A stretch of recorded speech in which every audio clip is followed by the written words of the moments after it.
علم القرآن۔ یوں تو سارا قرآن ہی خدا کا معجزہ ہے، مگر سورہ رحمان کو مقدس کلام کی دلہن کہا گیا ہے۔ اللہ تعالیٰ کے صفاتی نام کی حامل سورہ مسیحائی میں بھی بے حد افادیت رکھی ہے۔ وَالْأَرْضَ وَضَعَهَا لِلْأَنَامِ۔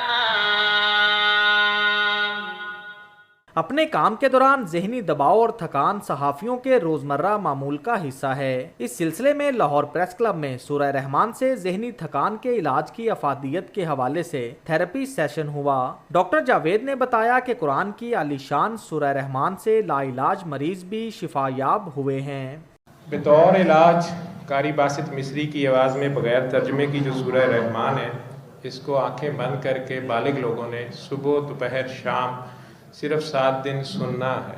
وہ پانی لیں جو آدھا گلاس پاس رکھا ہوا ہے، آنکھیں بند رکھیں اور 3 سانسوں میں وہ پانی بھی پی لیں، شفا من جانب اللہ ہے۔ آپ جس مرضی مذہب سے ہیں۔ سیمینار سے خطاب میں صدر پریس کلب اعظم چودھری نے کہا کہ صحافتی ذمہ داریوں کے دوران ذہنی دباؤ ایک بہت بڑا چیلنج ہے۔ ایسے سیشن صحافیوں کے لیے معاون ہو سکتے ہیں۔ یہ کمیونٹی اتنے ڈپریشن سے گزرتی ہے، ہر وقت ان کو اس قسم کے مسائل کا سامنا رہتا ہے۔ ڈاکٹر جوید صاحب کا آنا ہمارے لیے ایک نعمت سے کم نہیں ہے۔ سورہ رحمان کی جس طرح ہمیں اس کو سننے کی، اس کو پڑھنے کی اور اس سے افادیت حاصل کرنے کا جو طریقہ ہمیں سمجھایا بتایا، کم از کم میں اتنا آگاہ نہیں تھا۔